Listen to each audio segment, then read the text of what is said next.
Emprendedores Antifrágiles, episodio 32.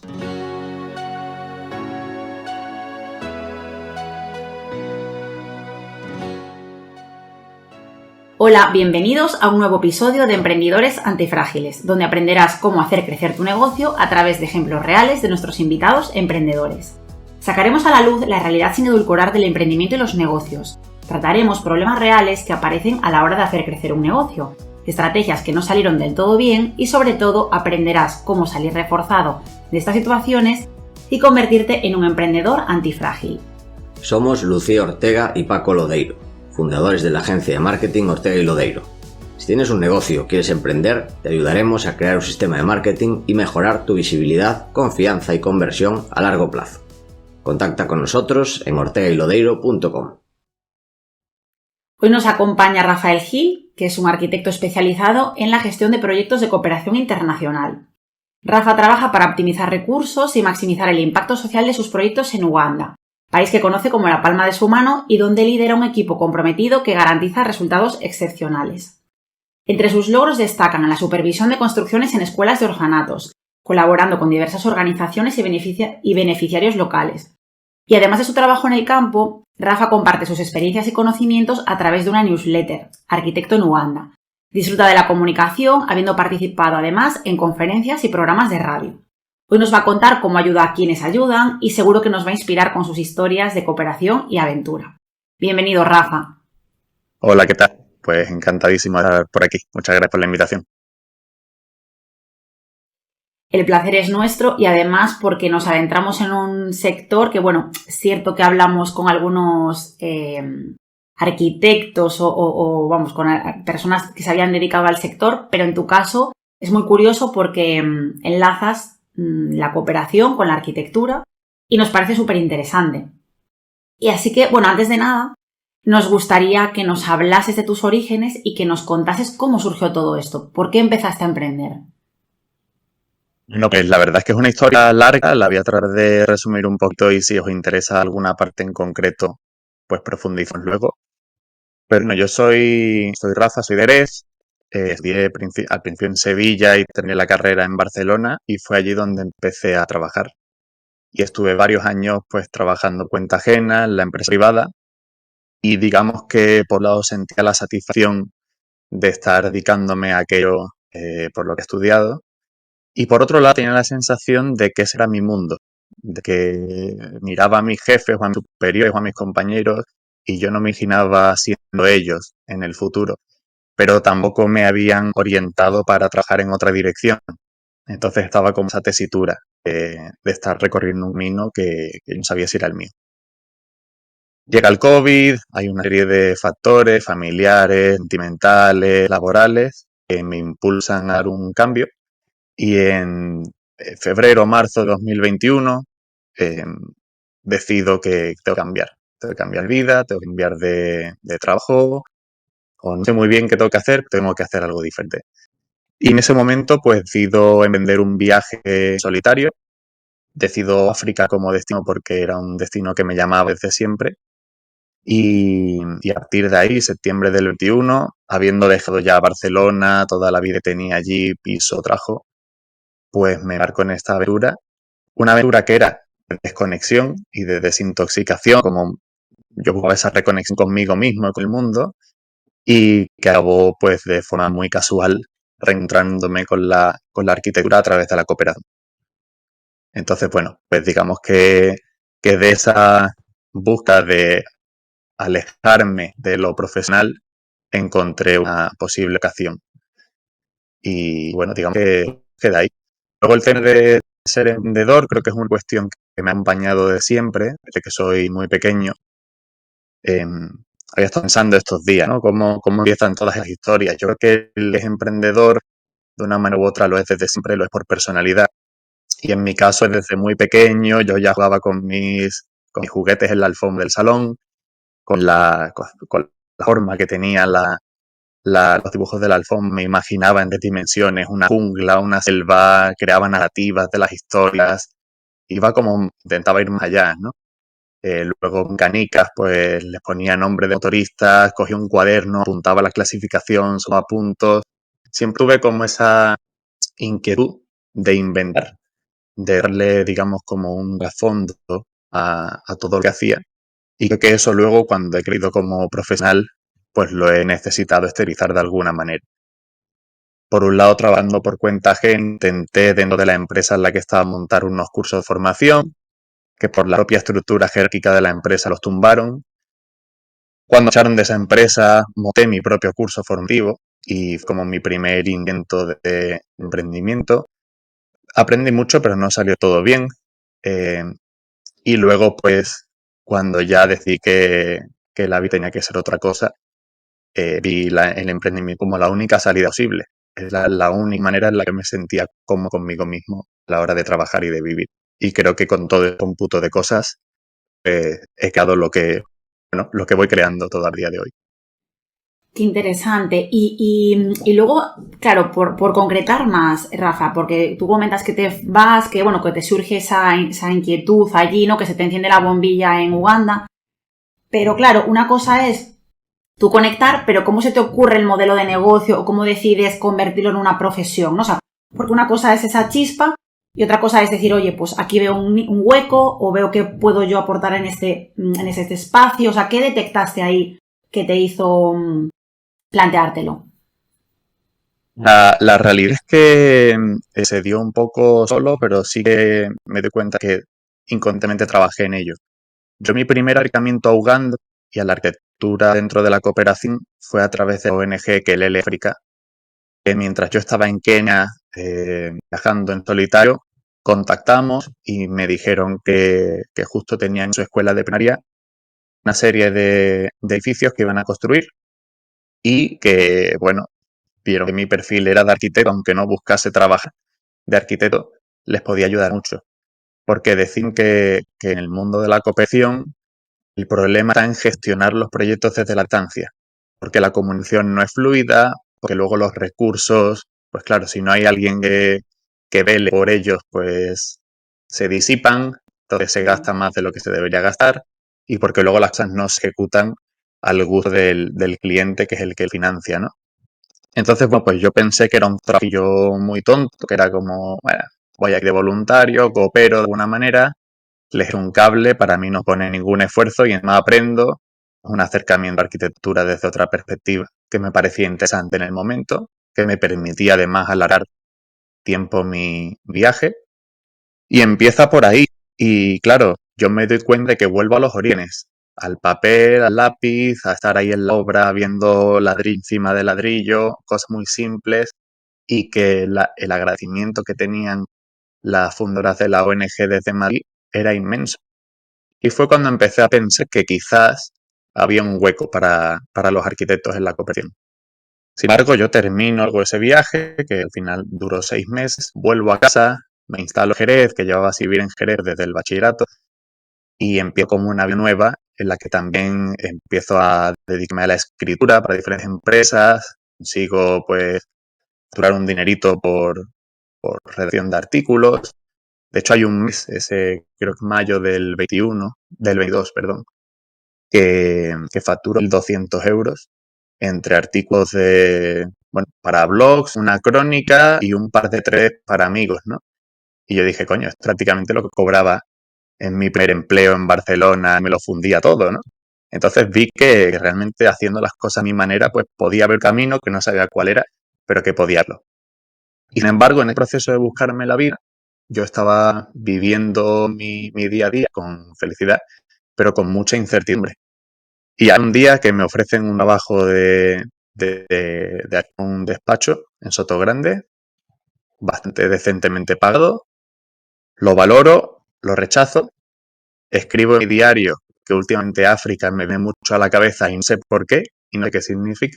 Y otras 2 semanas después, a través de Kelelfrica, me llama una chica que tiene una financiación enorme para un proyecto súper importante en Masaka, en Uganda, para la Fundación Masaka Kids, y que por referencia yo soy la persona que se lo tiene que hacer realidad, que ha visto el cielo abierto y que me necesita y me quiere. Y me ofrece, ya como profesional, mi primer trabajo importante en Uganda como arquitecto. Y claro, he llegado hasta aquí partiendo de la base de esa primera experiencia como voluntario, con un trabajillo que para mí no supone gran cosa, porque en todo ese tiempo que transcurrió, y luego hablando con estas chicas de la ONG, yo vi que realmente lo que hacía sobre terreno tenía un impacto grande, mucho más grande que el que yo creía que tenía. Y entonces ahí fue como la primera oportunidad de darle una perspectiva como más profesional y de dedicarme a ello. Me di de alta como autónomo hace un año, en marzo del año pasado. Saqué, digamos, mi primer trabajo grande con toda la dirección integral del proyecto. Y a partir de ahí, pues ha sido creación de nicho, porque tampoco te referente ni nada por el estilo. Entonces ha sido como, oye, de una pequeña acción que tuve cuando colaboraba de forma altruista, ver un hueco en el que yo podía tener un impacto grande, luego analizar poco a poco con métricas el impacto económico, además del constructivo que yo podía tener para mis clientes, y esta ha sido mi carta de presentación y hasta hoy es lo que consigue hablar bien de mi trabajo y que las ONGs empiecen a considerar la posibilidad de pagarme para trabajar conmigo porque ven que les sale muy bien. Claro. Jo, qué interesante. O sea, me parece, la verdad, súper, no sé, bastante increíble eso que cuentas de rechazas ahí un trabajo pues más estable, más tradicional, y que justo después, no sé si casualidad o qué, te surge esta oportunidad. O sea, me parece muy valiente además, porque bueno, lo fácil sería haber aceptado y bueno, te asientas, tienes tu vida cómoda y aún así pues apostaste por eso que te ronda, a lo mejor sin saberlo, ¿no? Pero que te rondaba la cabeza. Y bueno, ahora que ya estás de pleno como arquitecto de cooperación y de impacto en Uganda, ¿cómo es tu día a día como emprendedor? Porque me imagino que viajarás mucho, ahora estamos contigo, bueno, ahora estás en España, pero claro, me imagino que, como nos contabas, tienes que estar en terreno. ¿Cómo te organizas o cuéntanos cómo es esta vida ahora? Pues sí, la verdad que es un trabajo que depende muchísimo, que es algo que luego hablaremos de que a futuro quiero ir modificando poco a poco, pero depende muchísimo de mi tiempo sobre el terreno. Entonces, por poner en contexto, el año pasado estuve 7 meses en Uganda, 5 aquí en casa. Entonces, bueno, sí, mi vida o mi día a día como trabajador en este caso consiste en un esquema de varios meses sobre el terreno de trabajo muy intenso y luego otro periodo que intento que sea similar de descanso en casa, que en realidad es un descanso físico, pero sí trabajo tanto en la creación de informes, de contenido sobre el trabajo que acabo de terminar y ya preparo con mi equipo presupuestos del próximo proyecto, la planificación de cómo va a ser esa ejecución, etcétera, ¿no? Entonces, digamos que intento crear un esquema de 3 meses de trabajo, 3 meses de descanso, eso es lo ideal, y en esa línea voy trabajando. Y bueno, de esa manera pues busco un equilibrio. También intentar compatibilizar la vida en dos mundos que son súper diferentes. Luego, en mi día a día en Uganda, la verdad es que es una dedicación plena al 100% al trabajo.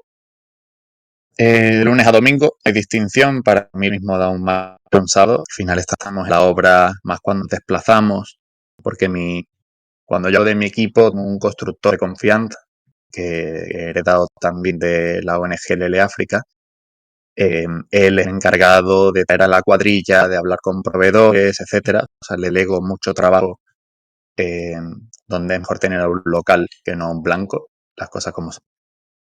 Y que además él se desenvuelve muchísimo mejor que yo en esos aspectos. Entonces, si él se tiene que desplazar en su casa y su cuadrilla también para trabajar en algún proyecto, ellos mismos son los que dicen que le salen más a venta trabajar los 7 días que no dar días libres, que son días que se cobran. Entonces, bueno, nos adaptamos también a la realidad de allí y yo acabo pues teniendo un día a día muy cargado, con mucho estrés porque asumo yo toda gestión, pero también muy gratificante porque es un sitio que me encanta, que a nivel cultural y social pues me ha enseñado mucho y me sigue transmitiendo mucha paz y mucho beneficio en todos los sentidos. Y, y luego sé que voy a tener tiempo en casa para descansar y reponerme. Y cuando estoy en casa, pues a mí me gusta priorizo mi descanso, porque me estoy cuidando mucho más a nivel salud ahora que cuando trabajaba por cuenta ajena. Duermo 8 o 9 horas todos los días.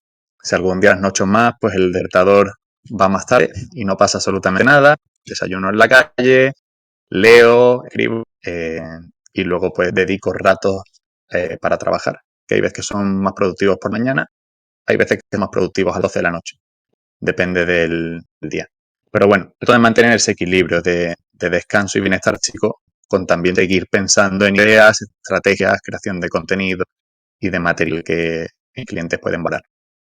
Ahora nos gustaría preguntarte también por tus inicios, porque esto es lo que haces ahora, pero supongo que tu primer proyecto, cuando te desplazaste y empezaste a gestionar con personas de culturas diferentes, con una sociedad diferente, un idioma diferente, bueno, pues habría bastantes complicaciones, bastantes obstáculos. Nos gustaría saber, para ti, cuáles fueron los principales obstáculos que encontraste. Sí, sobre todo a nivel cultural, aunque sea una cultura que pueda encantar y una sociedad que vive con unos valores con los que yo caso mucho, el tema de puntualidad, por ejemplo, es horrible. O sea, el compromiso, el valor que le damos nosotros al tiempo como europeos respecto al valor que le dan los africanos, y abro un paréntesis para decir africanos, pero creo que una de las grandes cosas que tienen en común en el continente de África es que, bueno, no hay prisa. Si me recogen para las 9, aparece a las 11, todo está bien, ¿no? Y nosotros tenemos como la mentalidad de planificación del tiempo y de nuestro trabajo es tan diferente que, ostras, se nota y es difícil, sobre todo cuando estás solo y dependes de tu propia planificación y de tu propio trabajo.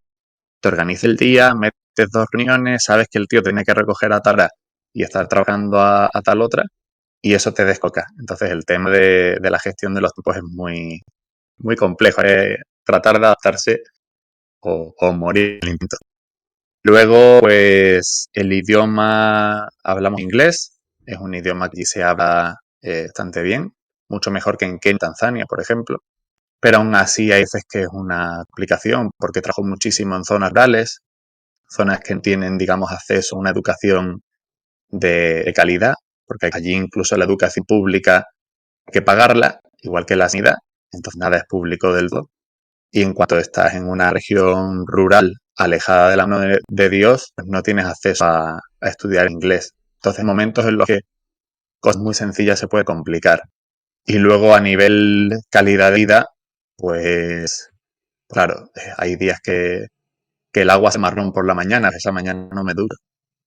O no sé, o por supuesto agua fría, más días caliente, o parásitos o bacterias que te den problemas estacales continuamente, la posibilidad de la malaria, que también la he pasado, en fin, hay como una serie de condicionantes a nivel de salubridad que sí que son decisivos y por los que también estoy intentando a futuro minimizar el tiempo sobre el terreno, pero estoy muy involucrado con la gestión de los proyectos, porque es verdad que es un tema serio. Y hablando otra vez de los inicios, bueno, de aquí, desde que emprendes, ¿consideras que te has cometido algún error? Aunque, bueno, sabemos que siempre se aprende de ellos, ¿no? Pero ¿crees que has cometido así algún error y nos gustaría saber pues cómo los has afrontado, qué has aprendido de ellos, si los has tenido? También para entender un poco esta trayectoria de inicio y de choque, además. Pues sí, mira, como principal error, yo me iría a cuando monté el curso de formación para arquitectura, pero en España todavía, previo a la experiencia en África. Ahí cometí un error que es muy evidente, pero que yo no vi en el momento, que fue dedicar mucho tiempo y muchos recursos y mucho esfuerzo a la creación de todo el contenido sin validar previamente si eso iba a vender, si el precio era correcto y si, ¿sabes?, la metodología llegaba a la gente. Entonces, es verdad que me la pegué un poco, porque aunque algo sí vendimos, no tuvo el éxito que podía haber tenido, creo que era un buen producto, pero que lo hice en orden inverso. Esas fueron de ellas y creo que es muy, muy evidente y que a todo el mundo le puede servir, ¿no?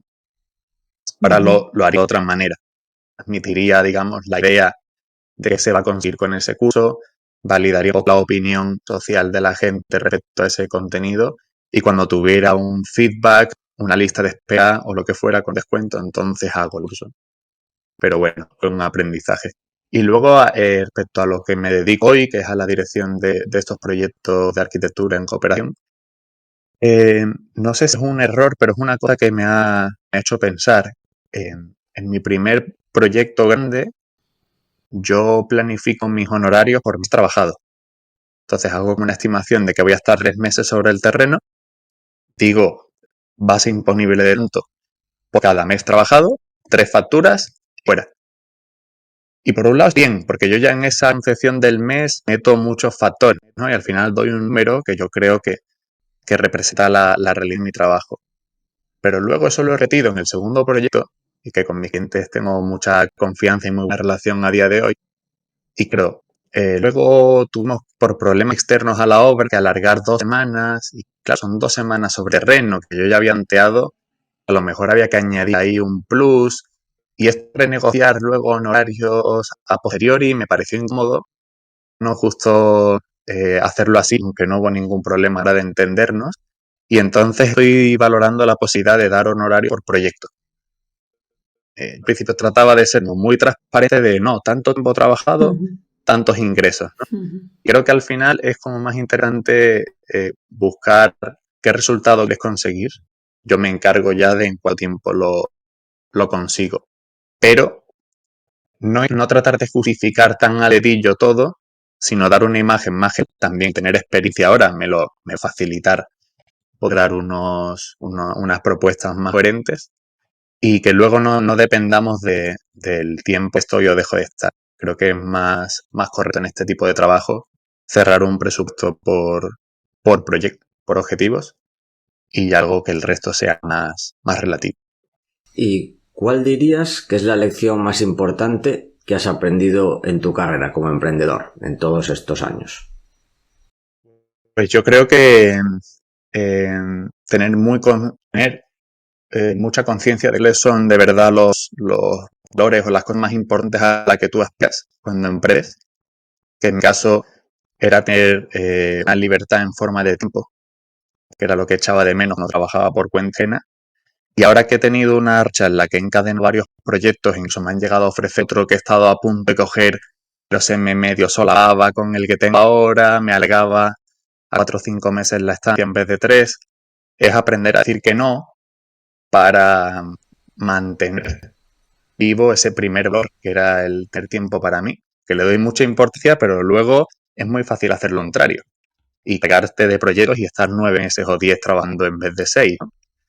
Pues yo creo que es muy importante no perder el foco en aquello por lo que emprendes, que hay gente que lo hace por dinero, hay gente que lo hace por tiempo, hay gente que lo hace por conciliar familiar, etcétera. Pues tenerlo muy claro y actuar en consecuencia. Yo creo que es fácil perder el foco, pero ahí está también un reto y un aprendizaje, ¿no? Somos muy privilegiados, tío. O sea, tenemos una red de seguridad increíble. Tenemos familiares, amigos que nos pueden apoyar en cualquier momento. Tenemos todos los servicios mínimos cubiertos. Somos gente muy rica, muy privilegiada y tenemos que ser conscientes de eso. Si tú valoras tu tiempo, dátelo, que tú se puedes, ¿no? Yo he conocido mucha gente que por desgracia no puede. Entonces, bueno, ahí hay también un aprendizaje a nivel personal. Sí, súper interesante y además que es cierto que entramos en una dinámica de hacer, lo que tú dices, ¿no? Y que llega un punto que casi trabajas o te llenas de tareas casi por inercia y estoy súper de acuerdo contigo y que a veces estás tan dentro que no ves pues lo que te estás perdiendo o el por qué estás haciendo, que a lo mejor sí que lo quieres, ¿no? Pero no siempre yo creo que nos lo hacemos conscientemente, sino por inercia. De hecho, también creo que cuando uno prioriza y lo externaliza, es más fácil que se cumpla. Porque, por ejemplo, este potencial cliente al principio ha intentado ser súper cumplidor. Venga, te lo intento meter ahí entre un proyecto y otro, a largo, tal. Luego lo hablaban, o sea, lo comentaba mi madre un día que íbamos a comer y, claro, ella me decía desde fuera, hijo, yo lo veo muy apretado. Y claro, es que estaba muy apretado, pero por otro lado, era un buen dinero que entraba, era abrir otro país, que para mí en operación es muy importante ampliar horizontes, eh, era una experiencia, era como algo que por un lado tenía una connotación positiva. Pero luego lo pensé y le dije al tío, lo llamé y le digo, Carlos, tío, no puedo hacerlo, tiene que ser a partir de septiembre. O sea, mínimo quiero un mes, pueda descansar, tengo de 3 meses en Uganda, necesito descansar, reponerme físicamente, hacer las cosas con tiempo y hacértelas bien. Porque no quiero hacerlo por hacerlo. Yo no quiero ganar dinero contigo y ya está. Yo quiero hacer un buen trabajo y que tú estés orgulloso de contar conmigo y que si contando conmigo en el futuro me recomiendes. Y le puse la norma de que tenía que ser a partir de septiembre. Y cuando se lo dije de esta manera tan clara y con mis argumentos, que son los míos, fíjate, te quiero descansar, lo entendió perfectamente. Todas esas prisas desaparecieron y de repente siempre puede ser una fecha factible. O sea que realmente hay que poner los límites, porque cuando eres asertivo con lo que quieres y necesitas, al final vas a traer ese cliente o ese trabajo o lo que necesite más a tu medida. Y eso es súper importante. Súper interesante. Y antes, Rafa, comentabas que de tu nicho, por así decirlo, no tenías referentes, pero entiendo que en emprendimiento a lo mejor sí. ¿Nos podrías compartir, si tienes, qué emprendedores o emprendedoras son tus referentes?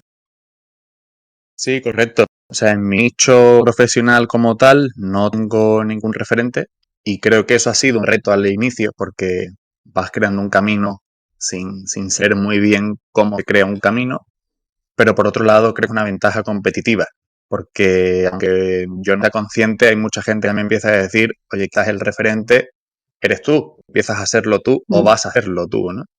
Eh, pero claro, en el mundo del emprendimiento sí que he visto gente que me ha gustado mucho cómo lo han hecho. Pues yo nos conocimos en eventos de Sin Oficina y creo que Bosco es un gran ejemplo de un tipo de vida que a mí me interesa, que es emprender para ser libre. En su caso, emprendo online para ser libre offline, ¿no? Yo emprendo no sé de manera para ser libre no sé de qué manera. Pero claramente lo hago por el mismo mantra, que es el de tener tiempo para mí, para mi bienestar, para mi familia, para mis amigos. Entonces, él, digamos que, además siendo arquitecto, pues me pareció muy interesante esa concepción del emprendimiento que tenía, de querer crecer más de la cuenta. Eh, Todo eso casó mucho conmigo y por eso al final soy parte de su comunidad. Y luego en Uganda con a Joseba y Mari, son los fundadores de la empresa Sungus Africa Your Way, que es una agencia de viajes. O sea, básicamente han creado una empresa que organiza viajes a medida para grupos a Uganda. Ellos viven la mitad del año en Uganda de hace 6 o 7 años y son auténticos expertos. Y esa pasión con la que ellos vivían los viajes la han trasladado a la pasión con la que viven y sienten en Uganda y de verdad hacen unos viajes que a alguien les llega y les encanta. Viajes que son sostenibles, que son respetuosos con la sociedad local, eh, que siempre tienen como ese condicionante de apoyar a las pequeñas comunidades, de colaborar con proyectos sociales. Entonces, a mí que hayan emprendido de acuerdo a sus valores, haciendo algo que les gusta, encima ellos dos juntos en pareja, dejando ella un trabajo en la administración pública, dejando él una serie de empleos, que este tío es para entrevistarlo, porque es un personaje total hecho de todo. Ha dejado como cosas en las que gana mucho dinero para dedicarse siempre a cosas nuevas que le llamaban la atención. Y a mí esa energía a la hora de emprender me parece también súper bonita. Entonces ya digo, como objetivos, me parece que Bosco era un caso muy, muy concreto que siempre me ha llamado la atención. Y como forma de hacerlo, Joseba Mari de Musungs. La siguiente pregunta que nos gustaría saber es qué herramientas son imprescindibles en tu día a día. Pueden ser físicas y digitales y pueden ser aquí cuando estás haciendo tu trabajo en España o cuando ya estás ahí en Uganda a pie de campo. Pues yo esta conversación la tuve con alguien hace no mucho y o sea, tuve como una sensación muy infantil, que era enorgullecerme de antes trabajaba con 10, 15 software diferentes en el mundo de arquitectura, ahora me ganaba la vida con un papel, un lápiz y un móvil. Entonces, la verdad es que he reducido al máximo el uso de aplicaciones y de herramientas, pero me parece sano. Creo que al final hemos vuelto atrás en ese proceso arcaico de la construcción, yendo a Uganda respecto de trabajar en Europa. Y para mí es como ir hacia adelante, es ser menos dependiente de las tecnologías. Entonces, herramientas que yo utilizo, cuaderno y bolígrafo sobre terreno, 100%, porque yo he dado incluso alguna formación a mi constructor ugandés de Excel, de AutoCAD y de Word y de no sé qué. Al final todo lo hace a mano, entonces yo me adapto a trabajar también a mano, pues es mucho más óptimo que no trabajar a ordenador mientras él trabaja a mano. Y luego, por otro lado, en el móvil lo que más utilizo es Google Drive con Google Sheets y Google Docs. O sea, Excel para mantener todo el tema de presupuestos, de gastos en obra, de mis gastos personales, etcétera. Incluso también para la planificación de obra, fecha de ejecución, apunto luego fotos, hago informes, etcétera. Y poco más. Luego tengo la newsletter, que es quizás el vehículo con el que comunico más con mi audiencia, que utilizo Substack. Y antes empecé utilizando Notion para mi primer gran proyecto. Metí ahí con toda la información de presupuestos, planos, etcétera. Mi propuesta de horario, o sea, como que todo lo puse ahí bien explicado. Y eso me sirvió para el primer proyecto. Pero el segundo es que ya contrataron después una conversación, tomando un café. Porque ya les contaba lo que hacía, cómo lo hacía y dijeron contratado. Entonces, claro, yo seguí utilizando Notion para tener un control de la documentación final, cuáles son los planos finales, las modificaciones que se han hecho en obra, los presupuestos ajustados, ¿no? Pero realmente si no lo usara tampoco pasaría nada. Primero hice un calendario de puta madre ahí en Notion de todo lo que se hacía cada día en obra. Segunda obra dije, esto no le interesa a nadie, o sea, es un trabajo que está bien, pero que tampoco tiene una, no sé, no me renta. Entonces lo he dejado de hacer. Y poquito más. Antes utilizo mucho software de dibujo y ahora no. Entonces, he reducido, creo que casi mínimo las herramientas. Totalmente minimalista, minimalista total, pero bueno, muy práctico. Y luego también nos gustaría saber qué cualidad de un emprendedor consideras tú la más importante, ahora ya a la vista de todo lo vivido, y también la más infravalorada. Yo creo que la más importante, vuelvo al ejemplo de mi niñez, ¿no? Creo que es la creatividad o las ganas de innovar, de hacer cosas nuevas. Crecemos en un mundo, en un ecosistema en el que parece que hay muchos caminos, pero el que no está muy marcado en realidad. Cuando estudiamos, parece que es para desarrollar nuestra profesión de una manera subconcreta. Y claro, lo más normal es que siendo, digamos, personas que han crecido en ese sistema, vayamos en esa dirección. Entonces yo creo que la cualidad de un emprendedor, por encima de todo lo demás, es la inquietud de querer hacer las cosas de forma diferente. Y esas son las personas que al final acaban montando sistemas de trabajo o de vida o de relaciones interpersonales distintos, propios, y esa es la cualidad que un emprendedor en el plano laboral debe tener ante todo, ¿no? Y luego la más infravalorada, bueno, no sé si está infravalorada o no, yo creo que es muy importante ensalzarla incluso un poco más de lo que se ensalza, que es la capacidad de sobreponerse a incertidumbre y de sobrellevar la incertidumbre. Hay un debate muy interesante que habla del tema de la seguridad, que cuando trabajas por cuenta ajena tienes una sensación de mayor seguridad o de estabilidad que cuando lo haces por cuenta propia. Pero hay muchas voces que son contrarias a esa corriente, que dicen, oye, mañana te echan y se acabó seguridad. Mientras que si depende más de ti, pues te debes buscar la vida y vas adquiriendo experiencia en buscarte la vida mismo, ¿no? Entonces, claro, yo viví las dos caras del moneda. Yo tenía esa sensación de seguridad hasta que la semana antes del COVID, mi empresa coge, me echa. Me echa un viernes a las 1:30 de la tarde y a 3 de la tarde fumigaba el despacho. O sea, mis cosas me las trajeron mis compañeros a la cena que hicimos la semana siguiente. Porque yo no me voy a llevar allí ni siquiera, no sé, ni mis cuadernos ni nada, ¿no? Entonces, ¿qué seguridad hay? Y a la semana siguiente, confinamiento. Se acabó. Entonces, yo he visto esa realidad y me he dado cuenta de que esa sensación no es real. Entonces, luego, el autónomo monta su negocio, que empieza a trabajar por su cuenta, el mes que no tiene clientes o el día que se queda ahí como un poquito más corto de trabajo o que la revisión económica no le alcanza o es más jodida, eso tiene mucho mérito el saber sobrellevarlo. Y creo que es una cualidad que ensalzar. Yo es que a mí no me gusta la palabra resiliencia, que está muy unida, pero sí que es verdad que la capacidad de sobrellevar la incertidumbre constante es muy enviable. Pues muy de acuerdo, la verdad. Buenas reflexiones en general. Me está gustando mucho la entrevista, Rafa. Y ahora, bueno, te hemos hecho preguntas más profesionales y ahora también queremos conocerte un poco más a ti y tus preferencias. Entonces, vamos con la ronda de preguntas rápidas. Y comenzamos preguntándote por un deportista o un equipo de cualquier deporte histórico que te inspire, que te guste. A ver, yo es que soy muy cool. Y de hecho tengo ahora una serie de actos y de eventos con el Barça por un proyecto que lo hicimos en Uganda, que pueda estar muy ahí.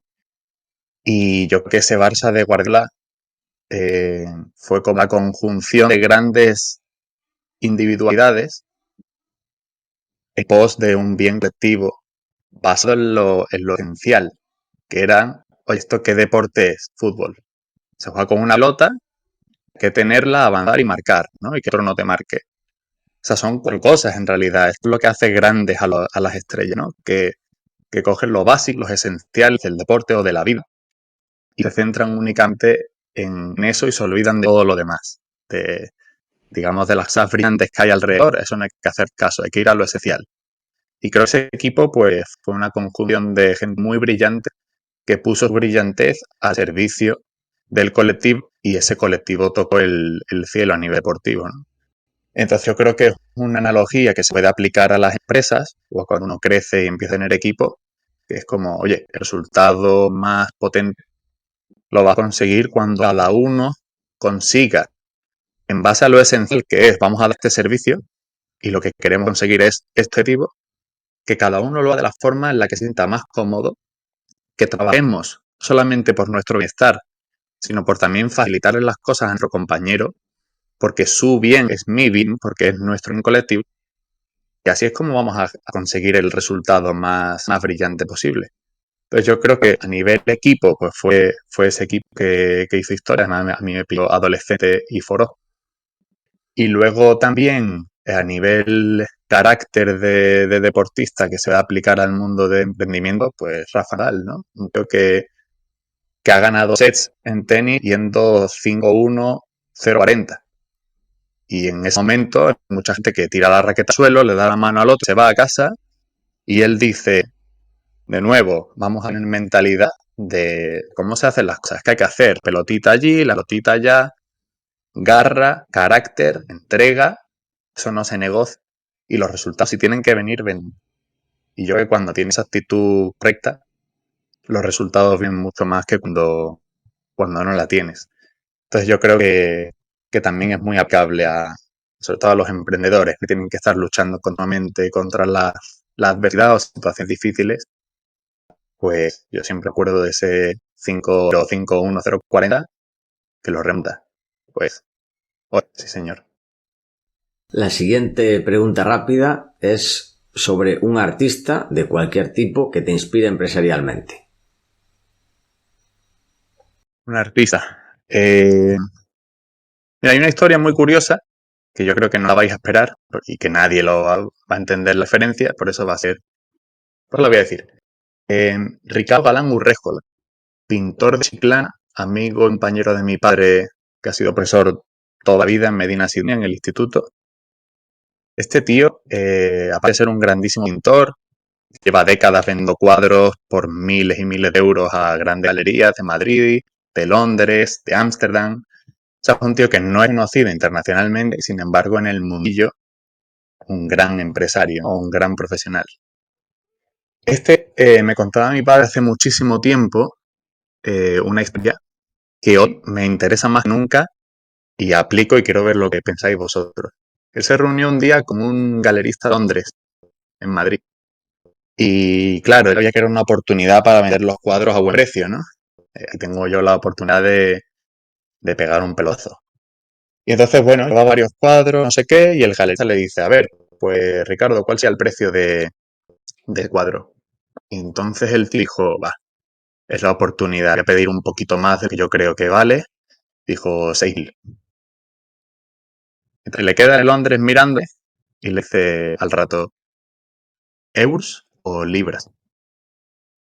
Y él tiene la rapidez mental en ese momento de decir, libras, por supuesto, ¿no? O sea, yo ya he llegado 6.000 en vez de 4.000.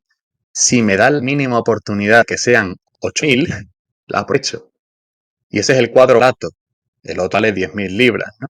Entonces, al final hizo un negocio la hostia con el lista de Lores, que lo que nos cuesta a nosotros muchas veces como dar servicio o de producto es el tema de tener precio a nuestro trabajo o de valorar lo que hacemos económicamente. Y hay muchas veces que vendemos barato porque no sabemos hasta dónde está dispuesto a pagar el cliente.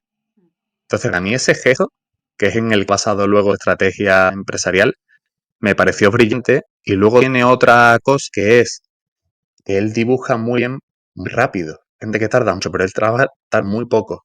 Entonces hay cuadros que le han hecho por encargo, pero de 13.000, 15.000, 20.000 euros y los ha hecho en 2 tardes. Tú dices, ¿cómo lo puedes dibujar tan rápido? Claro, el cliente lo va llamando y él tarda 2 o 3 semanas en decirle que el cuadro está terminado. El cuadro lleva hecho desde el día 2. Pero también eso, a veces, es importante a la hora de, oye, no solamente la velocidad con la que yo puedo hacer un proyecto, y esto lo aplico a mí, ¿no? Cuando hablaba de voy a cobrar por proyecto, no por tiempo, porque habrá veces que yo de menos. Y eso no significa que mi trabajo valga menos. Al revés.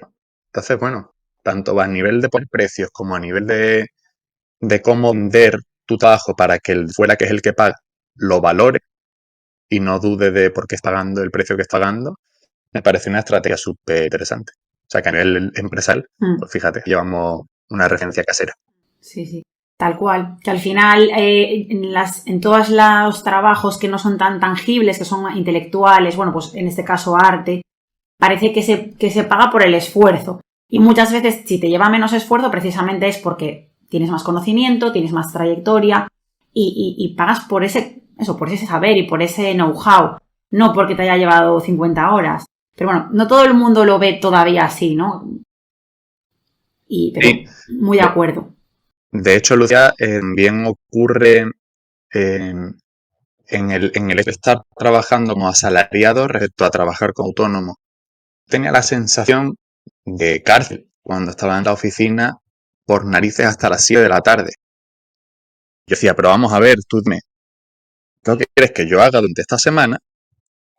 ¿Cuál es el objetivo para el viernes a las 2 o 3 de la tarde? Y yo te prometo que te lo hago, porque trabajo. Pero si yo lo puedo terminar el jueves a las 11, vemos el lunes, ¿no? O sea, ¿dónde está el problema? No, todos los días hasta las 7. ¿Qué es lo que hacía? Bajar el rendimiento, que es lógico.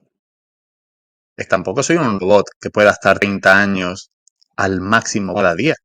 Entonces yo ya concebía ok, puedo trabajar en la empresa privada, pero me gustaría trabajar por objetivo, no me gustaría trabajar por tiempo.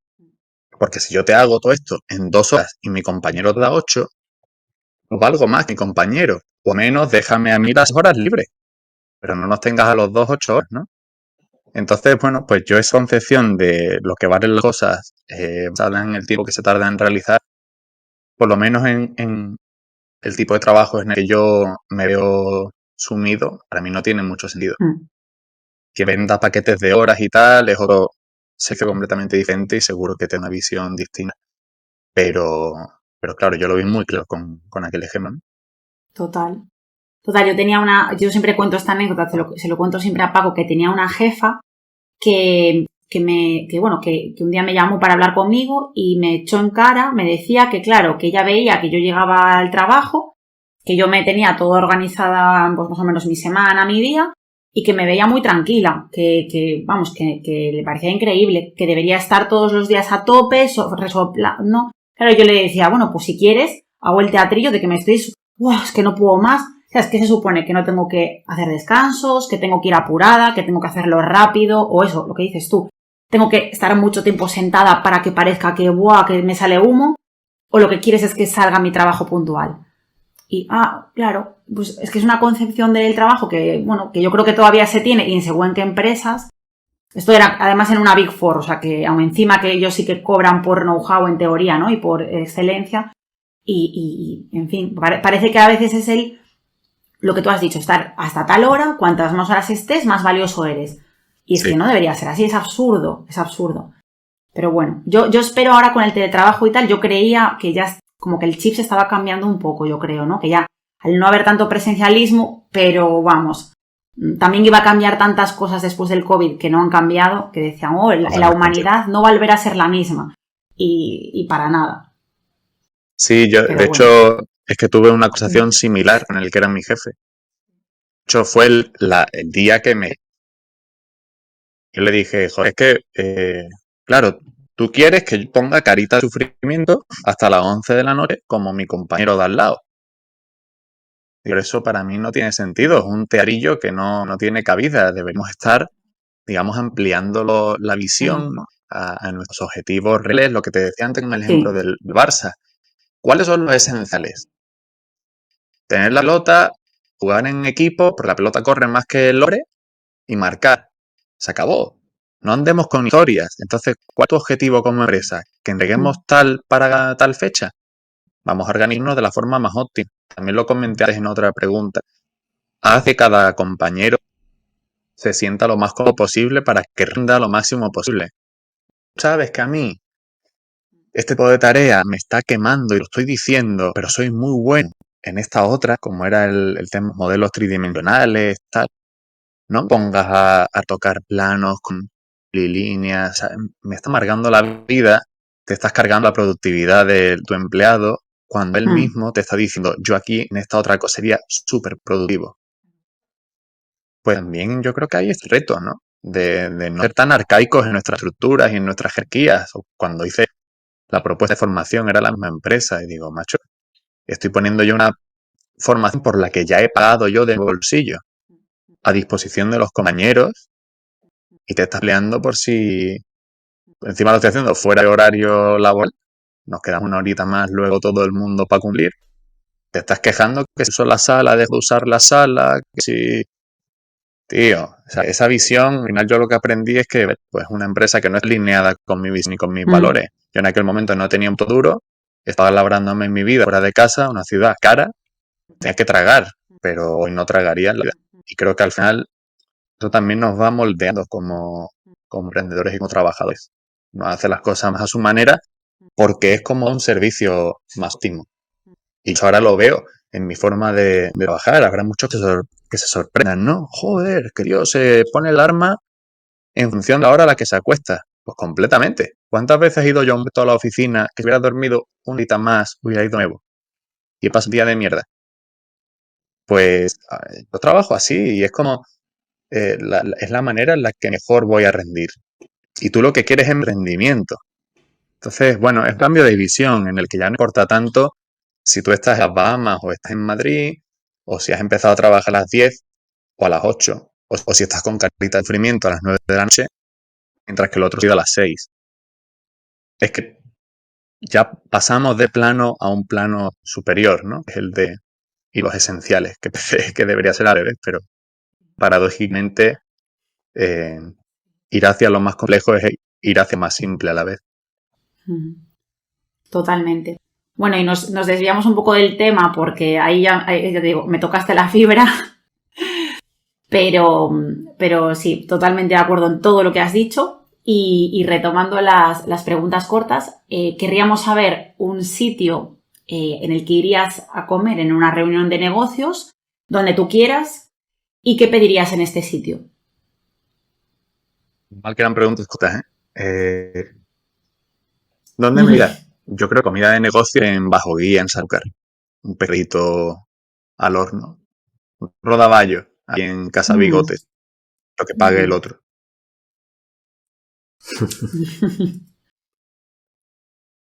La siguiente, una canción que te motive para trabajar.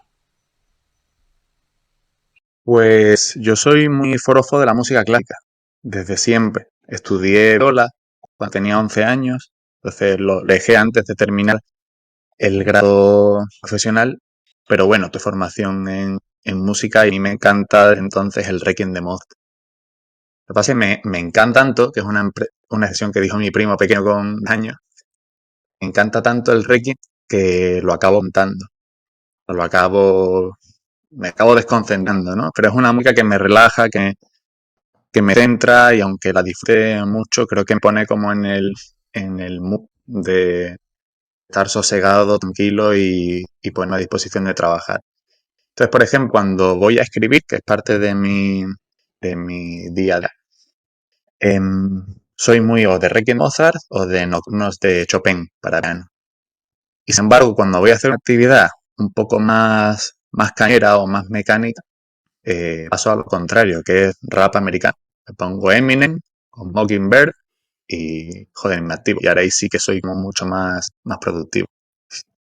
Qué contraste, sí.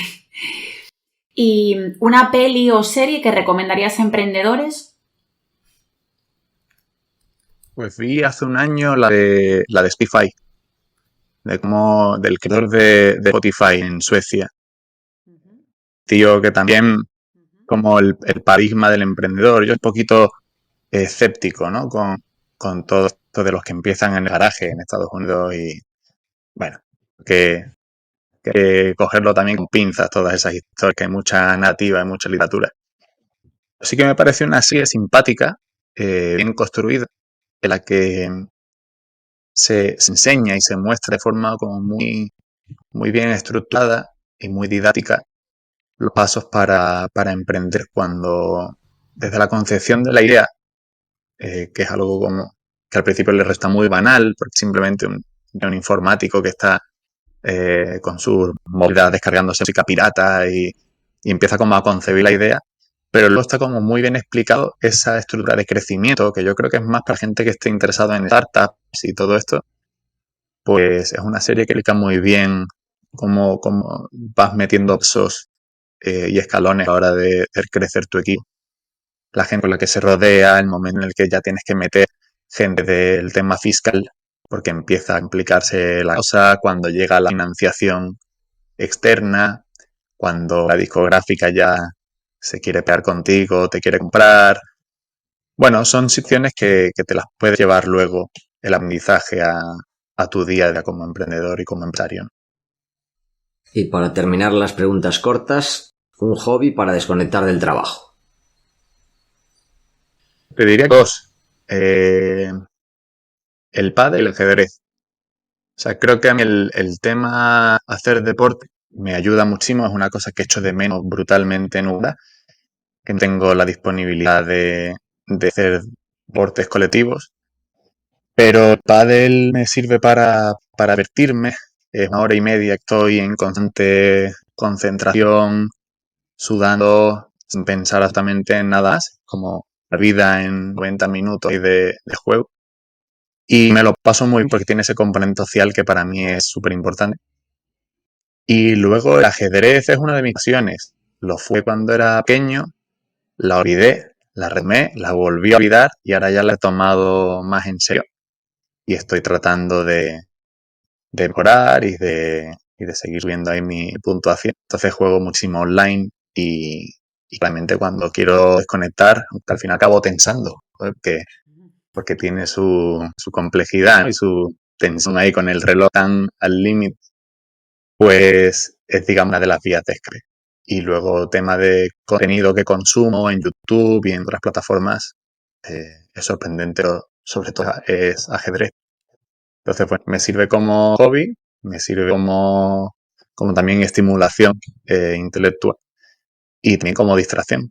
Y luego el tema del pádel, pues me da la vida porque lo disfruto, divierto y el día que juego, sobre todo juego por la mañana, ese día automáticamente es un día mucho mejor. Qué guay. Pues terminamos así las preguntas cortas y ya encaramos el final de la entrevista.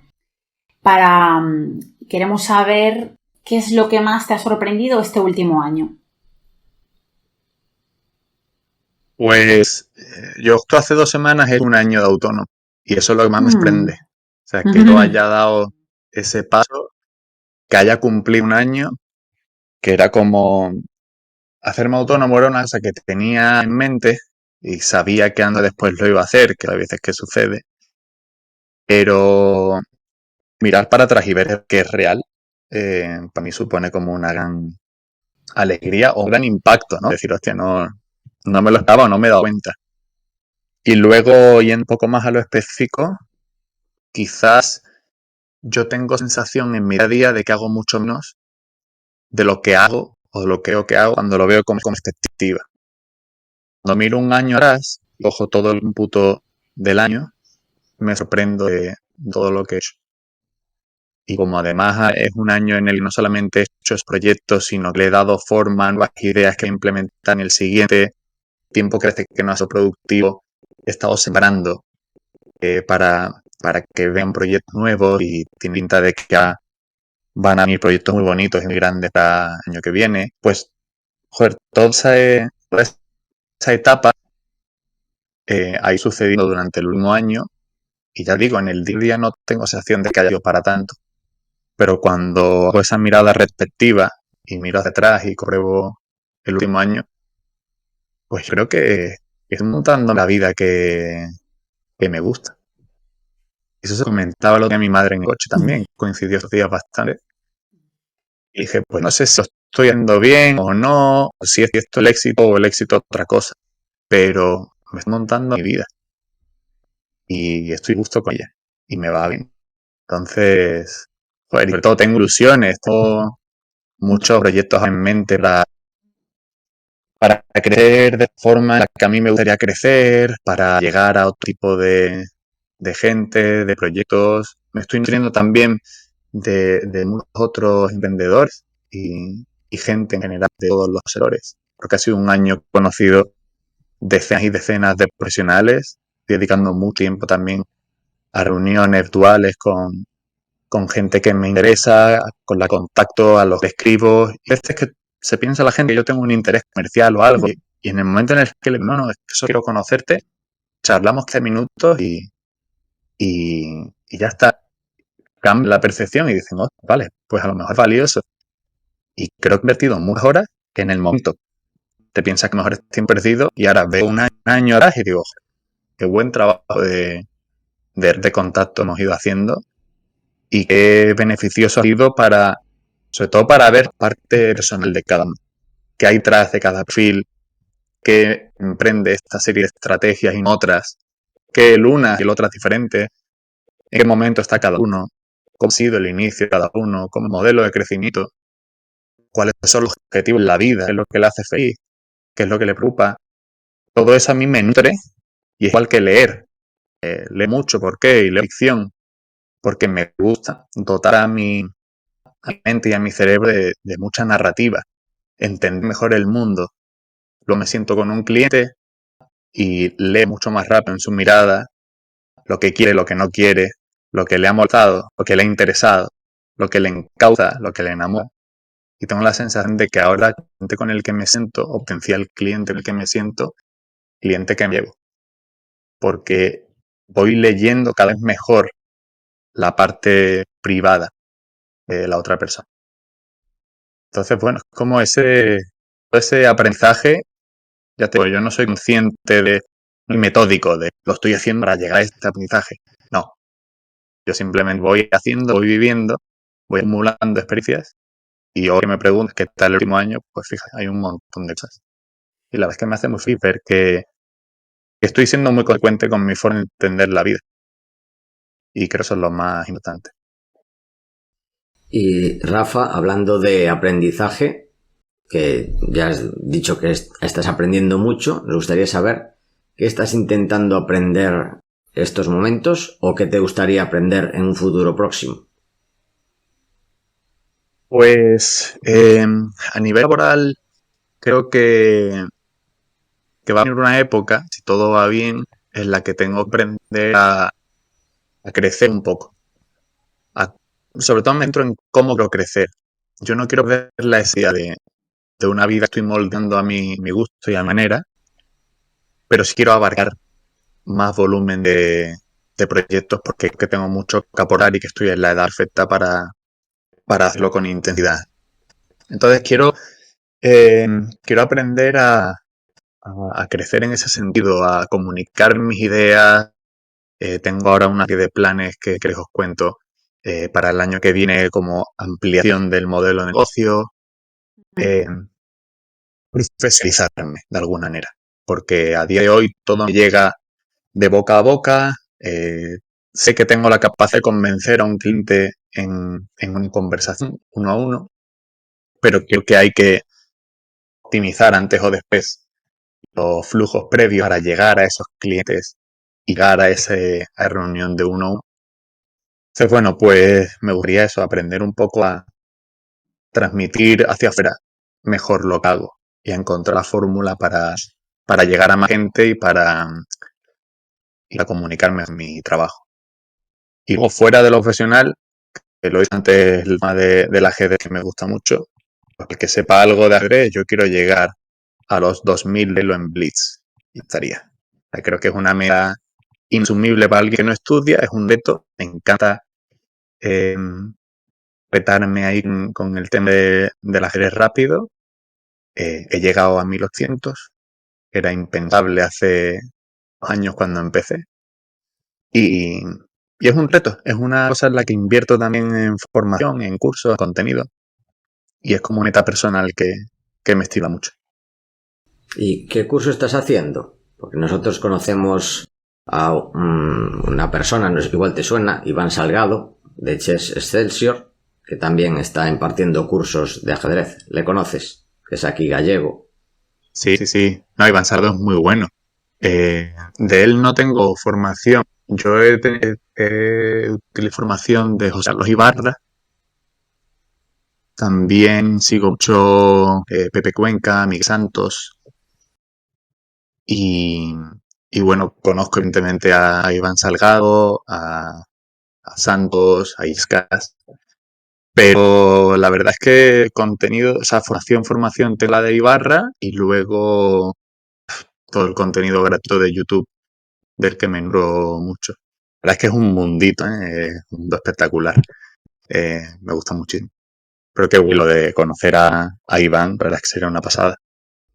Pues nos has hablado de tus proyectos, de lo que estás intentando aprender, de este intento de crecimiento que estás buscando cómo enfocarlo.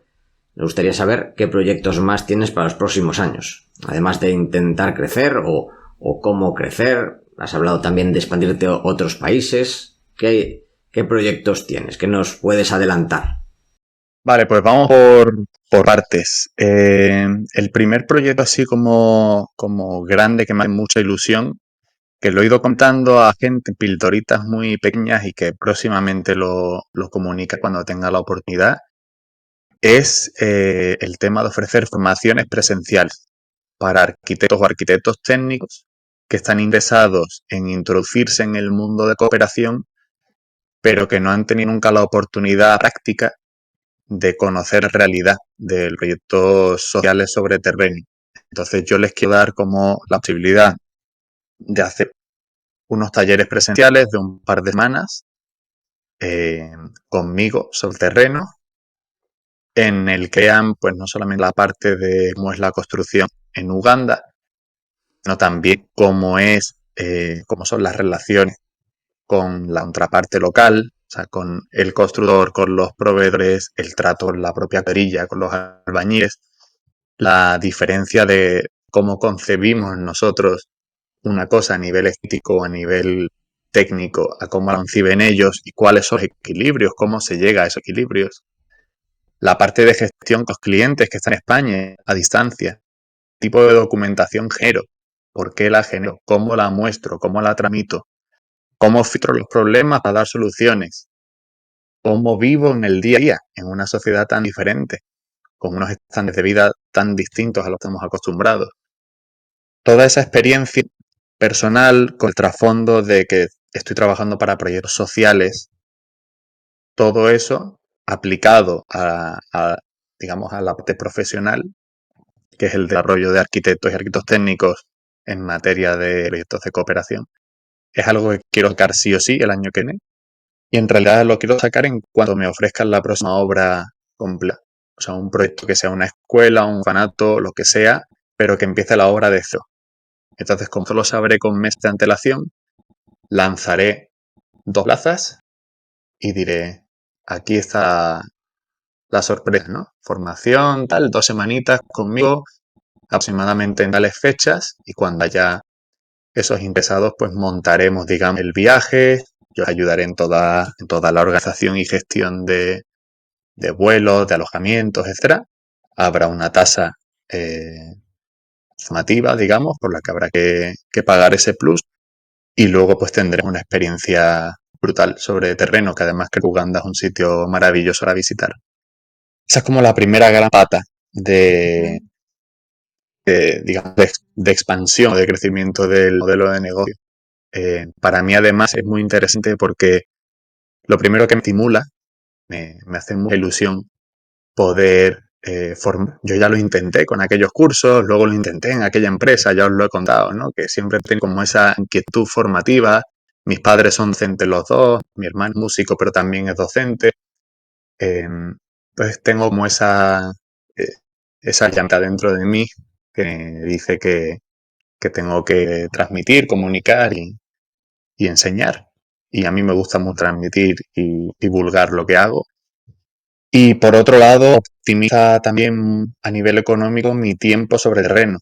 Una de las limitaciones de mi modelo de negocio era precisamente que mis ingresos provienen del tiempo que yo paso en terreno dirigiendo los proyectos.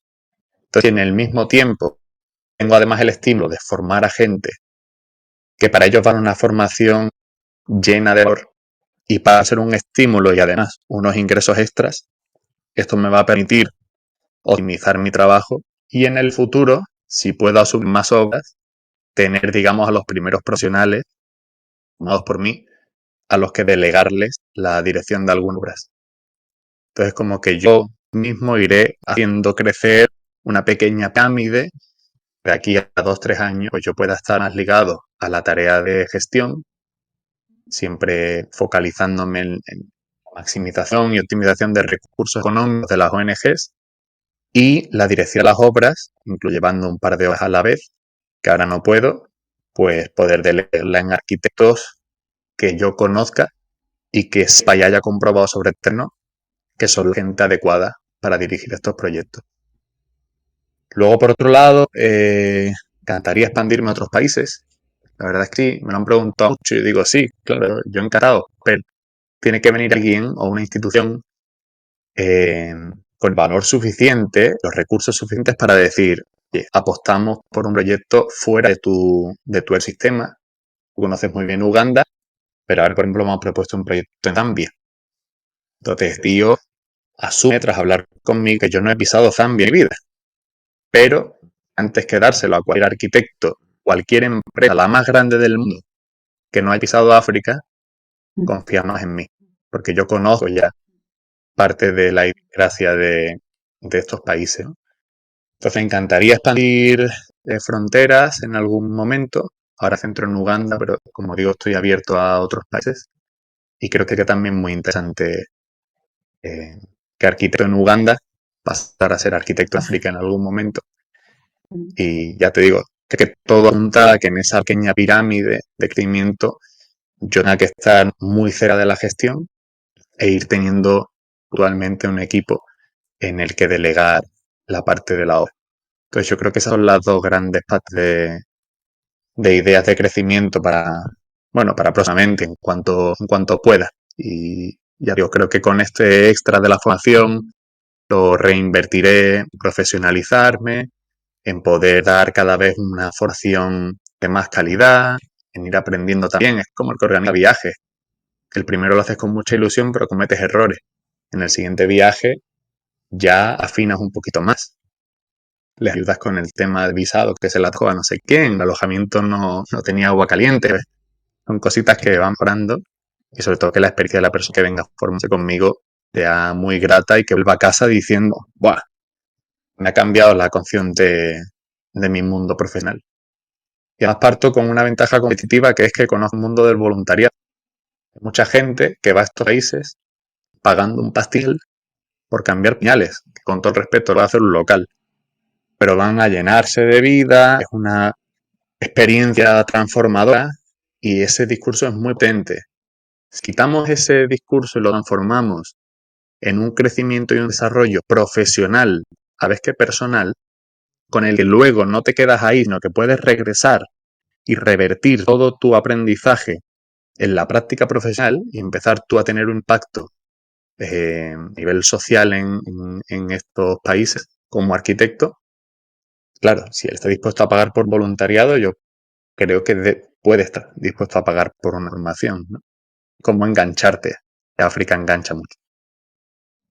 Y bueno, nos has ido dando ya claves, bueno, comentando tus aprendizajes a lo largo de la entrevista, pero ahora en esta pregunta más concreta nos gustaría que nos dieras consejos o qué le dirías tú a esas personas que están planteándose o empezando a emprender, qué les recomendarías y también libros si a ti te han ayudado. Consejos y libros para novatos. Empiezo por libros. Yo creo que encima de lo profesional está lo personal. Yo antes de emprender el viaje, del que luego derivo toda la aventura profesional, leí El hombre en busca de sentido de Viktor Frankl, que me parece un libro a nivel psicología brutal. Básicamente, encontrar sentido a lo que haces, que es algo que lo que creo que mucha gente está, me incluyo en el pasado, perdido, y se vive como por inercia. Y creo que cambia la concepción de la vida. Cuando sabes que haces algo con un sentido concreto, lo haces mejor y lo haces con más ganas. Entonces, para mí ese fue un libro transformador porque me di cuenta de que lo que decía no tenía sentido para mí y que necesito otra cosa. Entonces, ahí empieza todo. Luego hay otro libro que también me ayudó mucho en aquella época. Primero leí La semana laboral de 4 horas de Tim Ferriss y de ahí, que también tiene mucha parafernalia, pero cosas muy interesantes, sobre todo para los emprendedores, extraje el aprendizaje de los libros que él se había leído y que le incluyeron, ¿no? Entonces ya me voy de semana laboral de 4 horas a los libros que yo, Tim Ferriss. Y uno de ellos era Walden, de Henry David Thoreau. Y Walden es la representación del regreso a los orígenes, a lo básico.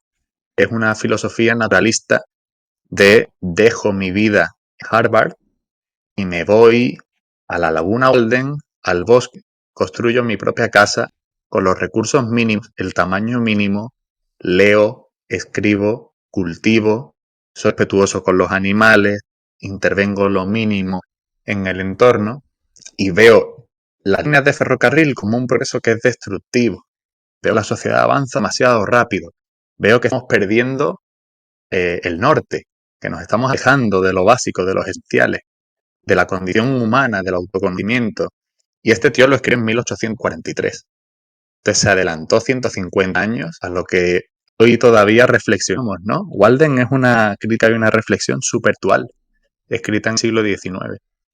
Y creo que ese irse a vivir con lo mínimo fue lo que me impulsó a, vale, después de ir en busca de sentido, voy a buscarle un sentido a mi vida y lo voy a hacer como lo hizo Thoreau en Walden. Me voy sin vete de vuelta de viaje por África a buscar los esenciales. Y en esa búsqueda de los esenciales viví con mucho menos, reconecté, limpié de ruido la cabeza y creo que cuando mi cabeza estuvo limpia fue cuando tuvo la capacidad de absorber las nuevas posibilidades y los nuevos retos. Y a partir de eso no sé, con esa limpieza o de esa conexión conmigo mismo, con el mundo y con la vida, han llegado luego los proyectos que han ido llegando, que lo han hecho de forma muy natural, muy orgánica y muy armónica. Así que yo creo que esas serían esos serían los libros, el consejo, pues intentar las cosas. Intentar, igual que voy a hacer con la formación, yo la voy a hacer. Si no sale, no salió, pero hay que intentarla. Igual que el curso aquel al que dediqué tanto tiempo y luego pues no, pues hay que intentarlo. Incluso lánzalo antes de montarlo, porque a lo mejor si algo tiene acogida, ya engancha a gente y ese enganche el que te va a dar energía y gasolina para ponerte y sacar adelante los proyectos. Yo creo que por ahí. Pues para terminar, Rafa, nos gustaría que nomines a un emprendedor o emprendedora que te gustaría que viniese al podcast. Vamos a ver. Te voy a proponer a Josba, a mi amigo Joseba. Este tío de Musungu Africa Your Way, a día de hoy organiza con Mari, pueden venir los dos incluso, viajes por Uganda, son súper top. Pero yo creo que va a ser muy enriquecedora la entrevista, porque él ha sido conductor de autobús en Pamplona, ha puesto copas en puticlubs, ha hecho absolutamente todo, monitor de buceo en Tailandia, ha pillado una maleta en el mar muerto y ha tenido que venir de Egipto volando al Clinic de Barcelona a salvar sin strings. Se ha corrido medio mundo. Es un tío que es muy interesante. Ha sido comercial para una farmacéutica, ganando un ton al mes sin tener ni puta idea. O sea, ha sido un tío que ha hecho de todo y que a día de hoy ha emprendido y ha montado un proyecto que es muy de acuerdo en sus valores y con su forma de entender la vida. Un tío aventero monta un negocio de aventura. Le gusta ser respetuoso allí donde va, a vivir los sitios y comprender las sociedades. Monta viajes que sean sostenibles y respetuosos, ¿no? Y creo que además es un modelo que a nivel negocio ha tenido mucho éxito o está teniendo mucho éxito. Así que sin duda lo recomendaría.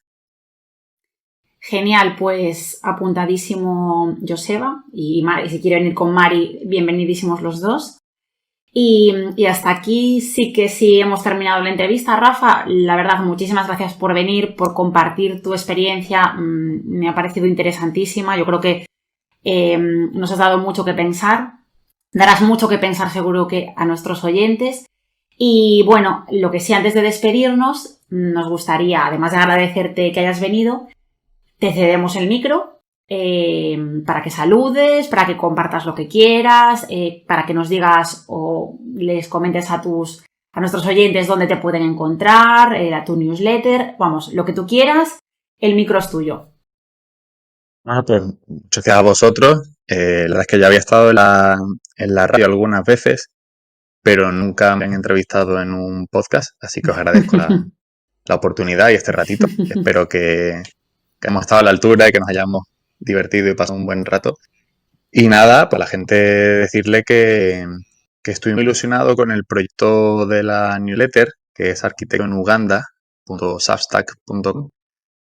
Y ahí pues voy comentando no solo las novedades, sino también luego el desarrollo de los proyectos y de mi vida en el día a día cuando estoy en Uganda. Creo que es una newsletter en la que combino dos de mis pasiones, que son el desempeño de la arquitectura a través de proyectos sociales y la literatura.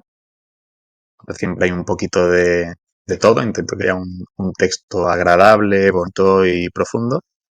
Y sobre todo porque ahora espero que vengan grandes novedades y proyectos muy chulos y creo que va a ser bonito que lo podamos seguir, lo podamos compartir.